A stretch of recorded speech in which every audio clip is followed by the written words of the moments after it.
So we're going to be looking at The Invisible Barrier, Keeping Two Worlds Apart by PBS Eons. Alright, let's see what this is about. In between two of the islands of Indonesia, there's an ancient line that is both real and not real.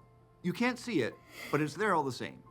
If you stood on the coast of Bali and looked east to the shores of Lombok, you'd be staring right at the line's narrowest point, a 32-kilometer stretch of water that seems pretty unassuming. This invisible barrier weaves its way through the entire Malay archipelago, the largest collection of islands on the planet. See, on the western side, the animal life is characteristic of Asia, featuring rhinos, elephants, tigers, and woodpeckers, to name a few. But cross the line, and things suddenly change. You won't find those same species on the eastern side. Instead, the islands have a totally different cast of ecological characters, including marsupials, Komodo dragons, cockatoos, and honey-eaters. This is what scientists call a biogeographic boundary, the meeting point of two regions of biodiversity that are highly distinct. And this particular line, called the Wallace Line, is perhaps the sharpest and most iconic of all. So how did this invisible line come to be? Why does it shape the distribution of so many species? How did we figure out the path it takes? And how could it be both real and imaginary?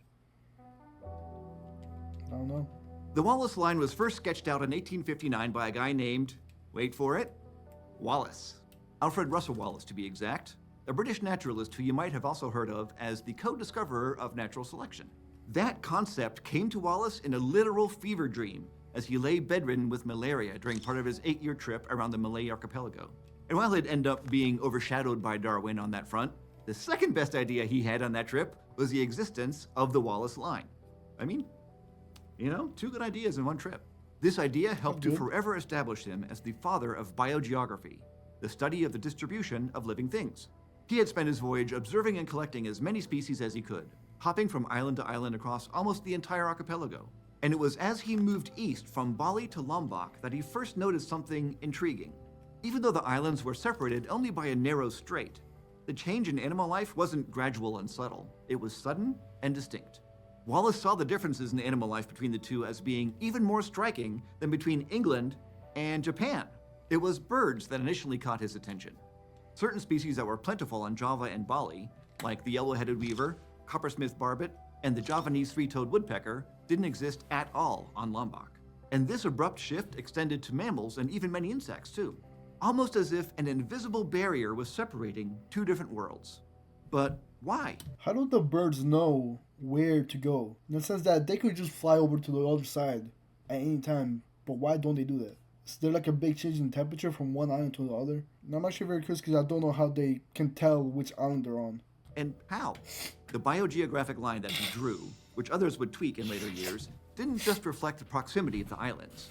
In fact, some islands on opposing sides of the line are closer to each other than many islands on the same sides are to one another. So Wallace realized that other more mysterious forces must be in play, like, say, geology. He recognized that the geological past shapes the biological present.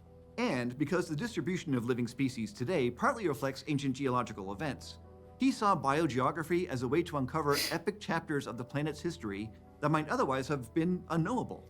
These concepts are easy to take for granted today. We talk about them all the time here on Eons. But they were still fairly new ideas in Wallace's day. And by taking this perspective, he concluded that the Western Islands must have once all been connected to each other, and to the Asian mainland. While today they're surrounded by shallow seas, this is only the result of a geologically recent rise in sea levels. How else could the big animals of that side, like tigers and rhinos and tapirs, have ended up on the islands? Because they're now separated by expanses of water that are way too wide for those species to cross. He had a similar thought about how the islands east of Java and Borneo had formed. At least some of them were the remnants of a former Australian continent. Wallace had a hunch that, throughout all of that change, deeper waters with strong currents between the two regions must have prevented many species from crossing from continent to continent when sea levels were lower. And this is still preventing many species from crossing today when sea levels are higher and the continents are fragmented into neighboring groups of islands. Even many flying bird and insect species obey the line, ones that aren't capable of crossing those stretches of open ocean. Wallace had pulled together many pieces of the puzzle, but he and other scientists at the time were missing. It's not that they don't want to, just that they can't because the winds are too strong. That makes sense. One key idea to complete the picture: plate tectonic. The surface of the planet is not static, of course, it's dynamic. It's made up of individual large sections or plates that move and collide over vast stretches of geologic time. It's yet another concept that's easy for us to take for granted, but which is actually a relatively recent addition to our understanding of the world. In fact, plate tectonics only became widely accepted in the late 1960s, more than half a century after Wallace's death, and also around the time when I was born, which means I'm as old as plate tectonics. We now know that plate tectonics shapes our planet in many ways, including forming and deforming continents, raising up island chains, and building mountain ranges. And studies have shown the Malay Archipelago to be one of the most complex tectonic regions in the world, a meeting point of multiple plates all jostling for space. And this is responsible for not only the area's many volcanoes and frequent seismic activity, but also the peculiar contrasts of its animal life. Because by the 1980s, scientists were able to say with confidence that the Wallace Line is, at its core, a result of plate tectonics. Wallace had correctly identified that two former continuous landmasses had existed on either side of this line in the deep past. Today we know them as the paleocontinents of Sunda in the west and Sahul in the east, both of which existed during the ice ages when more water was locked up in ice and sea levels were lower. Wallace didn't know it, but while they're pretty close now, the two partly sunken continents used to be much, much further apart. The Sahul continent of the eastern side of the line encompassed Australia, Tasmania, New Guinea, and the Aru Islands. And it only approached the Asian Sunda continental shelf in the west around 20 to 25 million years ago in the late Oligocene or early Miocene epoch. This was a result of the Australian plate slowly drifting north over tens of millions of years after breaking away from Antarctica in the south, bringing its distinctive community of birds, reptiles, and marsupials with it. So even though the species of each side are neighbors now, they'd been evolving separately for eons, their two worlds only colliding fairly recently in evolutionary terms. And in between them, immediately east of the line, a complex force of plate tectonics created a chain of new islands in an area of the archipelago that's now called Wallacea. These oceanic islands differ from the continental islands that flank them in that they were never connected to either of the greater landmasses. They were ecological blank slates, waiting to be filled in with whatever creatures could make it there.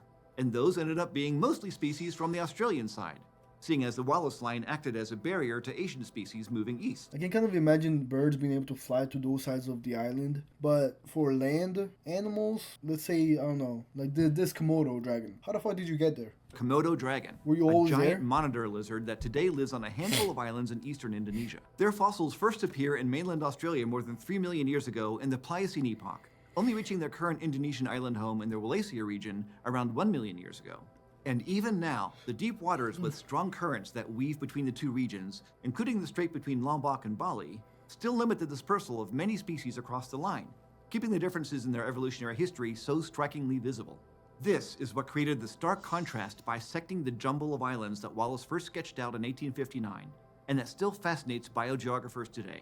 Wallace's invisible line may not be real in a physical sense, but it shows just how loudly ancient geological events can echo through time, and how they shape the diversity and distribution of life in strange and contrasting ways.